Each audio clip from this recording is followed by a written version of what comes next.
kalaupun ada harus dibuang di tempat yang organik. Kemudian sampah anorganik ini bisa kita daur ulang. Ya, misalnya untuk apa ini? Buat kerajinan. Kerajinan apa dari plastik? Kerajinan. Bisa ya kalau kalian kemudian kotak pensil. Iya betul. Meja kan? Iya.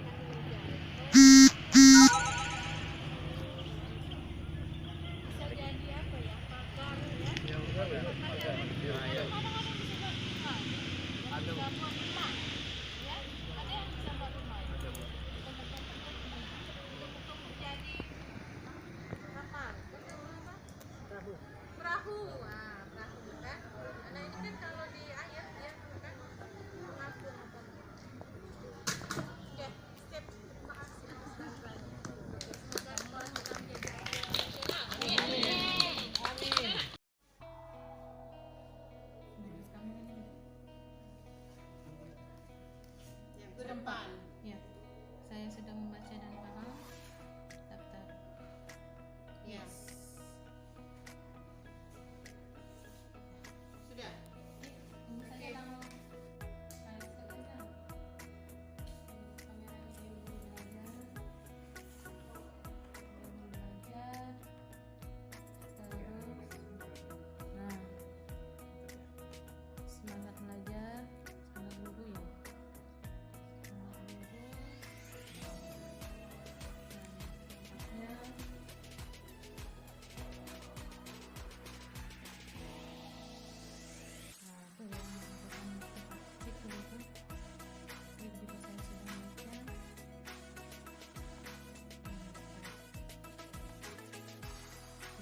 apa rencana kita selanjutnya atau Pak?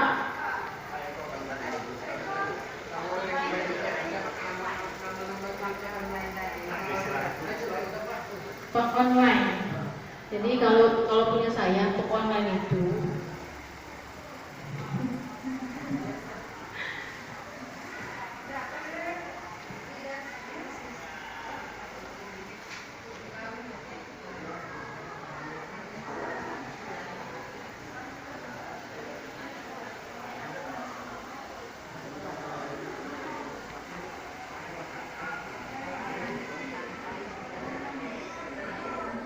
memupuknya agar bibit jagung itu dapat tumbuh dengan baik.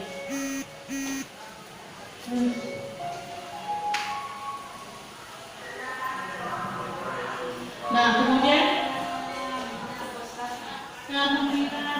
ada jenguk. Lanjut ya, nanti ada sesi berikutnya. Kemudian dalam guru penggerak ini kami dituntut untuk berperan. Ada 5 peran ya. Pertama menjadi pemimpin pembelajaran. Jadi yang maksudnya di sini ya kita ini yang biasa kita lakukan di sekolah ya. Jadi mengajari anak, mendidik anak ya. Kemudian menggerakkan komunitas praktisi. Salah satunya MGMP ini. Jadi guru penggerak juga bisa. Jadi tidak menggerakkan diri sendiri, juga menggerakkan seluruh komponen pendidikan, termasuk kita yang ada di MGMP ini. Kemudian menjadi coach guru lain. Yang keempat, mendorong kolaborasi antar guru. Nah, mendorong kolaborasi antar guru supaya nanti tercipta komunitas-komunitas praktisi yang benar-benar bisa mewujudkan profil pelajar Pancasila untuk anak didik kita. Kemudian mewujudkan kepemimpinan murid. Jadi anak ini diharapkan nanti bisa menjadi pemimpin-pemimpin perubahan masa depan kita. Jadi Indonesia ini bisa meningkat pendidikannya. Itu yang diprogramkan dari guru penggerak. Bagaimana peran-peran yang harus dijalankan guru penggerak. Nah, untuk menjalankan peran itu maka ada nilai-nilai yang harus dimiliki oleh seorang guru penggerak. Berpihak pada muridnya, ngomong tadi. Kemudian inovatif ini kreatif ya, terutama mengubah model-model pembelajaran, tidak yang itu saja. Kemudian reflektif ini bercermin diri, apa kekurangan yang harus kita perbaiki, apa kelebihan yang harus kita tingkatkan lagi. Jadi sering-sering merefleksi diri. Kemudian lanjutkan. Yang paling utama lagi sebagai guru, kita harus punya visi yang jelas. Dengan visi itu kita bisa mencapai tujuan dari seorang guru itu apa?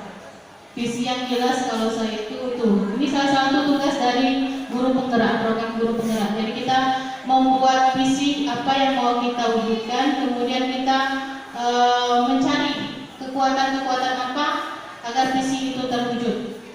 Ada 10 kekuatan yang kami sepakati di kelompok. Kemudian sudah selesai.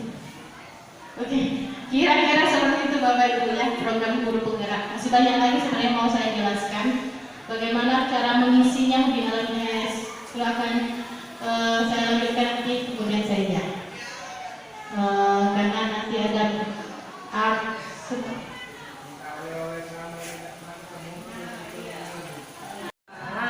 Terima kasih kepada Bapak Ibu yang sudah mau mendengarkan sharing saya tentang program kami di Guru Penggerak. Apa saja program yang sudah kami pelajari? Yang pertama, saya jelaskan dulu pengantarnya ya. Guru Penggerak itu merupakan FPTK kita. Jadi ada 12 episode sekarang ini. Episode pertama itu tentang asesmen. Jadi menghapus implementasikan pembelajaran yang berpusat kepada murid serta menjadi teladan dan agen transformasi ekosistem pendidikan untuk mewujudkan profil pelajar Pancasila. 10 nantinya. Yang jelas Merdeka Belajar menurut Ki Hajar Dewantara adalah Mardika iku jawarnya, yang artinya merdeka itu artinya tidak hanya terlepas dari perintah. Jadi kita nanti stop untuk merintah. Jadi biarkan anak untuk merintah dirinya sendiri. Akan tetapi mereka juga harus cakap buat memerintah diri sendiri. Nah itu tugas kita, membuat anak cakap untuk memerintah diri sendiri. Modul yang pertama kami pelajari itu tentang filosofi pemikiran Ki Hajar Dewantara. Jadi kalau sudah mendengar Ki Hajar Dewantara, maka kita akan teringat dengan kata-katanya yang ingarso sing tulodo. Artinya di depan memberi teladan, di tengah-tengah memberi ide, dan di belakang memberi support atau dorongan. Itu tugas dari seorang guru, harus seperti itu. Jadi kita harus bisa berperan sebagai teladan, bisa memberi ide yang cemerlang, dan bisa memberi support kepada murid-murid kita ya. Oke, lanjut. Kemudian Ki Hajar Dewantara juga menjelaskan kita itu sebagai guru tidak hanya mengajar, tapi juga mendidik. Nah, mendidik ini apa? Mendidik itu memberi tuntunan terhadap segala kekuatan kodrat yang dimiliki anak. Jadi apa kemampuan anak kita tuntun agar dia mampu mencapai keselamatan dan kebahagiaan dia maupun sebagai anggota masyarakat. Nah itu tugas pertama kita adalah mendidik, baru nanti mengajar. Oke, lanjut. Nah ini ada video. Langsung tulot.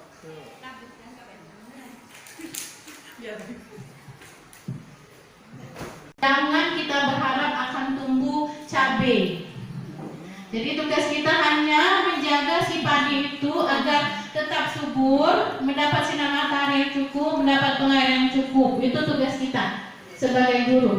Yaitu diabarkan sebagai penandian agar hasilnya maksimal. Jadi jangan mengajarkan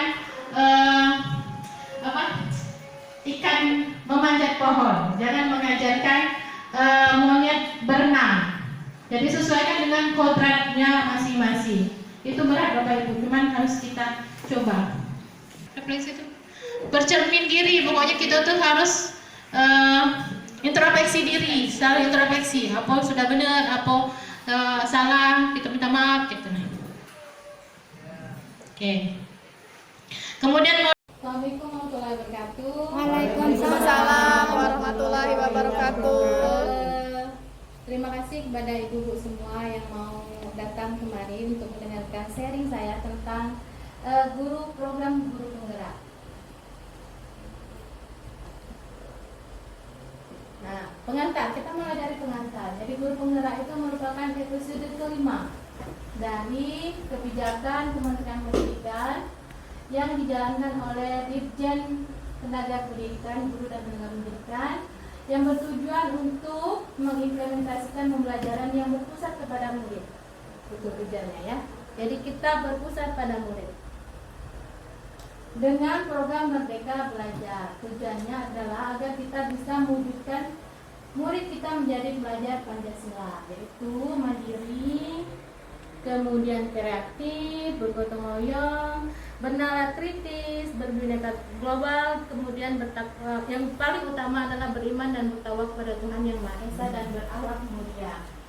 Nah, Merdeka Belajar itu menurut Ki Hajar Dewantara adalah Mardika iku jawarnya, yang artinya merdeka itu artinya tidak hanya terlepas dari perintah, akan tetapi juga cakap buat memerintah diri sendiri. Jadi merdeka itu bukan bebas segala-galanya, bukan bebas dari perintah, tetapi juga cakap untuk memerintah diri sendiri. Itu arti kata merdeka dalam belajar. Kami belajar mulai dari pemikiran Ki Hajar Dewantara. Seperti yang kita ketahui, Ki Hajar Dewantara ini adalah bapak pendidikan ya. Jadi kata-kata yang terkenal dari Ki Hajar Dewantara adalah ingarso sing tulodo, simadia bangun karso, tuturi budaya. Yang artinya di depan itu memberi teladan. Jadi kita guru harus memberi teladan, kemudian di tengah memberi ide, dan di belakang memberi support kepada peserta didik kita. Kemudian Ki Hajar Dewantara juga menjelaskan bahwa guru itu tidak hanya mengajar, tapi juga mendidik. Mendidik itu apa? Mendidik itu adalah memberi tuntunan terhadap segala kekuatan kodrat yang dimiliki anak. Jadi kita menuntun anak atas apa yang mereka minati, apa yang mereka apa yang mereka punyai, apa yang mereka bakat, ya, yang dimiliki anak, agar dia mampu mencapai keselamatan dan kebahagiaan yang setinggi-tingginya, baik sebagai seorang manusia maupun sebagai anggota masyarakat. Itu mendidik. Jadi tidak hanya mengajar. Ini videonya bagus dari apa nih namanya? Pokoknya intinya bahwa guru itu guru itu dianggap sebagai petani atau tukang kebun, dan anak-anak itu bagaikan tanaman yang ditanam oleh petani. Jadi ketika petani menanam jagung, kita tidak bisa berharap akan tumbuh cabai. Ketika petani menanam cabai, kita tidak bisa berharap tumbuh jagung, ya. Yang kita lakukan hanya bisa adalah menempatkan jagung itu di tanah yang subur, yang sinar mataharinya cukup, yang pengairannya baik. Kemudian kita berharap bahwa jagung itu akan tumbuh dengan baik karena perhatian dan kasih sayang kita.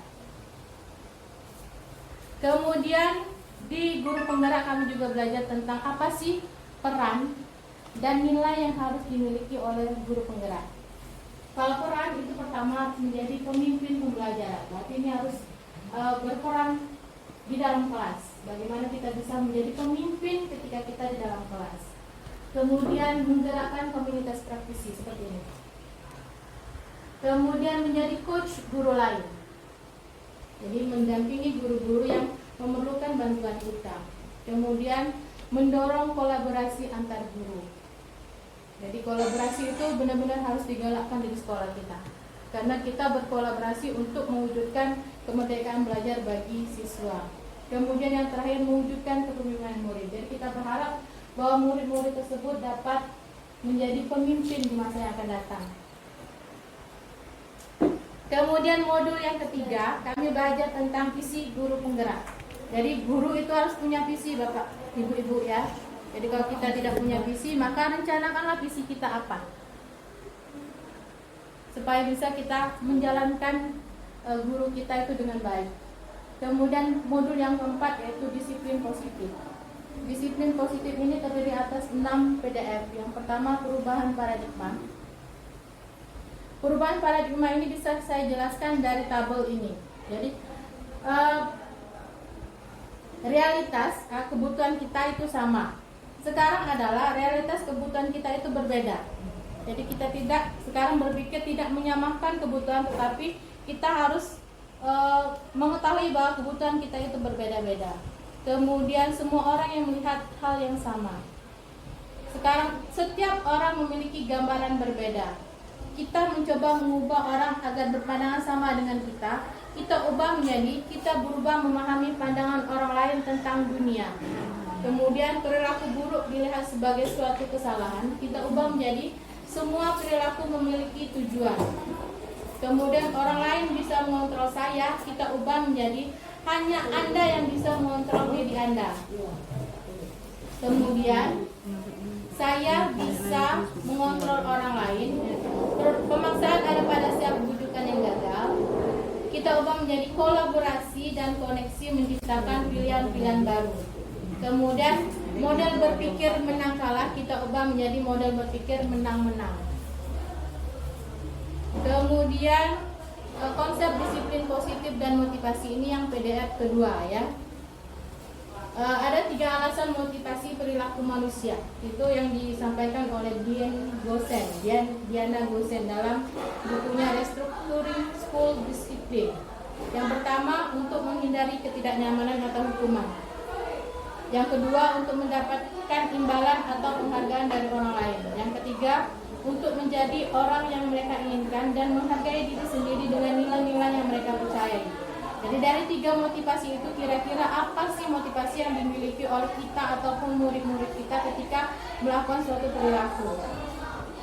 Tujuan dari disiplin positif adalah menanamkan motivasi yang ketiga pada murid. Jadi motivasi yang paling bagus itu adalah motivasi yang ketiga, yaitu untuk menjadi orang yang mereka inginkan dan menghargai diri sendiri dengan nilai-nilai yang dipercaya. Silakan duduk, Bu Tristan. Saya lanjutkan, ya. Kemudian modul yang selanjutnya yang ketiga yaitu keyakinan kelas ya. Menurut Gosen, keyakinan itu adalah memotivasi seorang dari dalam atau memotivasi secara intrinsik. Seseorang akan lebih tergerak dan bersemangat untuk menjalankan keyakinannya daripada hanya sekedar mengikuti serangkaian peraturan. Misalnya mengapa siswa harus menggunakan seragam. Jadi harus diyakinkan dulu kepada murid-muridnya kenapa mereka diwajibkan untuk pakai seragam. Lanjut. Ya. Belum sengaja. Yang tidak bapak namakan ya? Apa kali itu edit?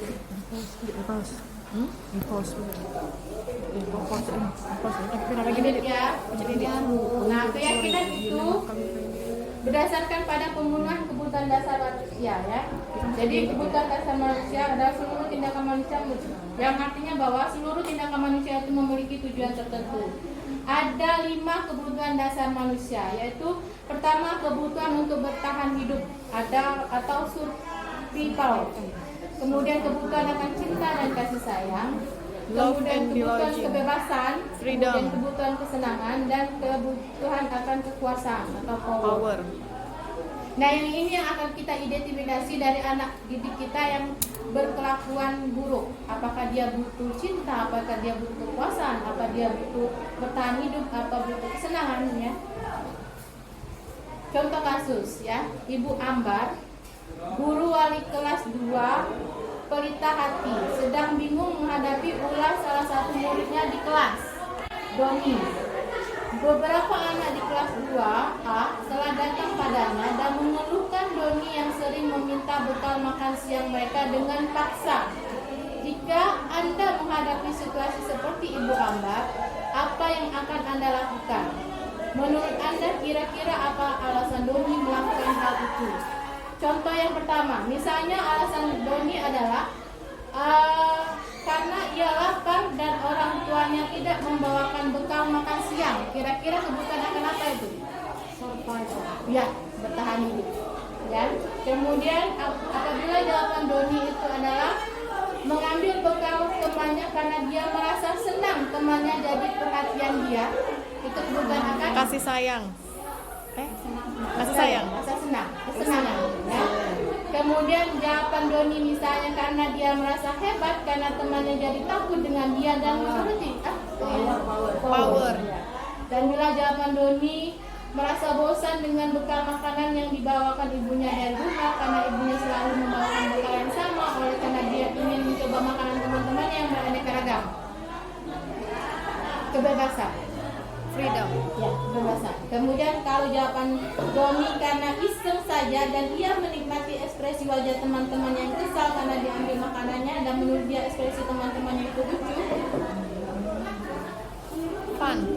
Ya, kesenangan juga ya. Yuk, jadi kalau kita sudah tahu kebutuhannya, Bu, kita bisa alihkan kebutuhan itu dengan hal yang positif. Jangan ganggu temennya. Kalau dia butuh kasih sayang, kita kasih sayang. Kalau dia survival, kita belikan makanan. Nah, kita belikan makanan. Duit. Jadi diidentifikasi. Perilaku anak itu ada tujuannya semua. Nah, bagaimana kita mengetahui tujuan anak itu yang kita harus deketi anaknya. Kemudian Dresser menyatakan bahwa kapasitas untuk berubah ada di dalam diri kita. Jika kita dapat mengidentifikasi kebutuhan apa yang mendorong perilaku kita, maka perubahan perilaku positif dapat dimulai dengan mencari solusi untuk memenuhi kebutuhan tertentu dengan cara yang positif daripada cara yang negatif. Kalau Doni tadi nganggu temannya itu kan negatif. Ya. Kemudian modul yang PDF yang kelima yaitu 5 posisi kontrol. Jadi menurut Dr. William Glasser, Gosen berkesimpulan ada 5 posisi kontrol yang diterapkan seorang guru. Yang pertama sebagai penghukum. Ada 5 posisi kontrol menurut Dr. William Glasser. Gosen berkesimpulan ada 5 posisi kontrol yang diterapkan seorang guru. Yaitu yang pertama penghukum, kedua membuat orang merasa bersalah, ketiga teman, keempat monitor, dan kelima manajer. Guru-guru yang menerapkan posisi penghukum akan selalu berkata bahwa patuhi aturan saya atau awas, kamu selalu saja salah. pasti selalu yang terakhir selesai. Guru seperti ini senantiasa percaya hanya ada satu cara agar pembelajaran bisa berhasil, yaitu cara dia. Kemudian membuat orang merasa bersalah, akan menggunakan kepentingan yang membuat orang lain merasa tidak nyaman. Misalnya, ibu sangat kecewa sekali dengan kamu. Beberapa kali bapak harus memberitahu kamu ya. Gimana coba kalau orang tua kamu tahu kamu berbuat begini? Di posisi ini, murid akan memiliki penilaian diri yang buruk tentang diri mereka. Murid merasa tidak berharga dan telah mengecewakan orang-orang yang disayangnya. Kemudian posisi yang selanjutnya itu guru di posisi teman. Menggunakan hubungan baik dan humor untuk mempengaruhi seorang. Mereka akan berkata, ayo bantulah demi bapak ya. Ayo, ingat tidak bantuan bapak selama ini? Ya sudah, kali ini tidak apa-apa, nanti ibu bantu bereskan. Hal negatif dari posisi teman adalah bila suatu saat guru tersebut tidak membantu, maka murid akan kecewa dan berkata, saya pikir bapak itu teman saya. Murid merasa dikecewakan dan tidak mau lagi berusaha. Hal lain yang mungkin timbul adalah murid hanya akan bertindak untuk guru tertentu dan tidak untuk guru lainnya. Murid akan tergantung pada guru tersebut. Kemudian posisi selanjutnya adalah posisi pemantau. Berdasarkan pada peraturan dan konsekuensi, dengan menggunakan sanksi dan konsekuensi, kita dapat memisahkan hubungan pribadi kita dengan murid. Sebagai seorang yang menjalankan posisi pemantau, pertanyaan yang diajukan seorang pemantau, peraturannya apa? Apa yang telah kamu lakukan? Sanksi atau konsekuensi apa? Seorang pemantau hanya sangat mengandalkan perhitungan, catatan, dan data yang dapat digunakan sebagai bukti atas perilaku seorang. Jadi posisi pemantau itu berdasarkan data. Yang terakhir adalah posisi seorang manajer. Seorang manajer akan berkata seperti ini, apa yang kita yakinkan? Kembali ke keyakinan di kelas. Apa kamu meyakininya? Jika kamu meyakininya, apakah kamu bersedia memperbaikinya? Jika kamu memperbaiki ini, hal ini menunjukkan apa tentang dirimu? Apa rencana kamu untuk memperbaiki hal ini? Tugas seorang manajer bukan untuk mengatur perilaku seseorang. Kita membimbing murid untuk dapat mengatur dirinya. Seorang manajer bukannya memisahkan murid dari kelompoknya, tetapi mengembalikan murid tersebut ke kelompoknya dengan lebih baik dan kuat. Seperti itu. Dan perlu kita sadari bahwa akhir dari 5 posisi kontrol seorang guru adalah pencapaian posisi manajer, di mana posisi inilah murid dapat menjadi pribadi yang mandiri, merdeka, dan bertanggung jawab atas segala perilaku dan sikapnya, yang pada akhirnya dapat menciptakan lingkungan yang positif, nyaman, dan aman. Contoh kasus, Adi terlambat hadir ke sekolah. Manajer nada suara tulus, bahasa tubuh tidak kaku, mendekatkan kepada murid. Kata-kata yang seorang guru yang posisi sebagai manajer yang pertama adalah, Adi, apakah kamu mengetahui jam berapa sekolah dimulai? Adi akan menjawab, tahu Pak, jam 7. Ya, jadi kamu terlambat. Kira-kira bagaimana kamu akan memperbaiki masa ini? Saya bisa menanyakan teman saya, Pak, untuk mengerjakan tugas yang tertinggal. Baik, itu bisa dilakukan. Apakah besok akan ada masalah untuk kamu agar bisa hadir tepat waktu ke sekolah? Tidak, Pak, saya bisa hadir tepat waktu. Guru, baik, saya hargai usahamu untuk memperbaiki diri. Bagaimana perasaan murid diperlakukan seperti ini? Dia pasti akan senang karena dia diposisikan sebagai orang yang bisa mencari solusi atas apa yang telah mereka lakukan.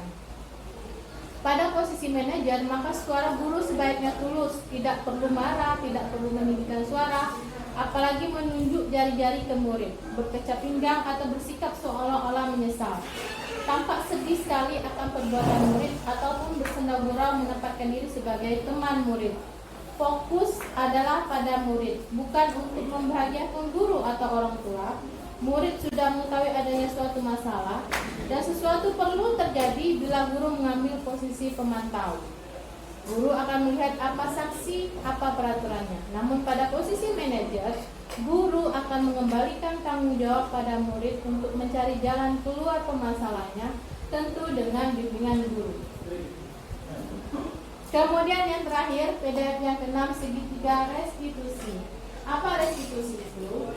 Restitusi adalah proses menciptakan kondisi bagi murid untuk memperbaiki kesalahan mereka, sehingga mereka bisa kembali pada kelompok mereka dengan karakter yang lebih kuat. Restitusi juga adalah proses kolaborasi yang mengajarkan murid untuk mencari solusi untuk masalah dan membantu murid berpikir tentang orang seperti apa yang mereka inginkan dan bagaimana mereka harus memperlakukan orang lain. Itu adalah restitusi. Jadi ketika ibu-ibu menghadapkan anak yang bermasalah ke kita, itu namanya restitusi. Dan cara-cara restitusi seperti inilah yang diajarkan dalam program guru penggerak. Ciri-ciri restitusi. Yang pertama, restitusi bukan untuk menebus kesalahan, namun untuk belajar dari kesalahan. Yang kedua, restitusi memperbaiki hubungan. Proses ini menciptakan kondisi yang aman bagi murid untuk menjadi jujur pada diri mereka sendiri dan mengevaluasi dampak dari tindakan mereka pada orang lain. Ketika proses pemulihan dan evaluasi diri telah selesai, mereka bisa mulai berpikir tentang apa yang bisa dilakukan untuk menembus kesalahan mereka pada orang yang menjadi korban. Kemudian restitusi adalah tawaran, bukan paksaan. Kemudian restitusi menuntun untuk melihat ke dalam diri. Restitusi mencari kebutuhan dasar yang mendasari tindakan. Jadi ada 5 kebutuhan tadi ya. Kemudian restitusi diri adalah cara yang paling baik.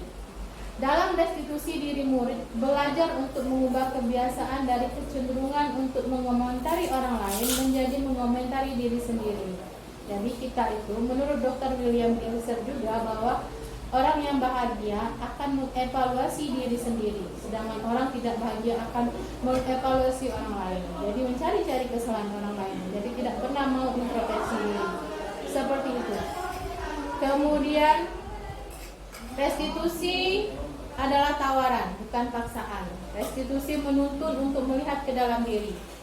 Restitusi mencari kebutuhan dasar yang mendasari tindakan. Restitusi fokus pada karakter bukan tindakan. Restitusi menguatkan. Restitusi fokus pada solusi. Kemudian restitusi mengembalikan murid yang berbuat salah pada kelompoknya. Dalam restitusi diri murid mulai untuk mengubah kebiasaan dari kecenderungan seperti itu ya. Kemudian ada segitiga restitusi. Segitiga restitusi ini ada 3 tahap. Yang pertama, menstabilkan identitas. Kata-kata ketika kita menstabilkan identitas adalah setiap orang pasti pernah melakukan kesalahan. Nah, kamu bukan satu-satunya yang pernah melakukan kesalahan. Itu ketika kita menstabilkan identitas. Kemudian kalau tahap kedua, validasi tindakan yang salah. Kata-kata yang keluar dari guru adalah kamu tentu punya alasan mengapa melakukan ini, atau adakah cara yang lebih efektif untuk mendapatkan apa yang kamu butuhkan. Kemudian tahap ketiga dari segitiga restitusi adalah menanyakan keyakinan. Kata-kata guru yang keluar adalah keyakinan kelas apa yang telah kita sepakati. Nah, kamu ingin menjadi orang yang seperti apa? Demikian, sekian dan terima kasih. Jika ada yang mau ditambahkan atau mau memberikan masukan, silakan ibu-ibu boleh memberikan masukan kepada saya. Untuk sekarang saya akhiri. Sekian, atas perhatiannya terima kasih. Wassalamualaikum warahmatullahi wabarakatuh. Waalaikumsalam warahmatullahi wabarakatuh. Berapa menit?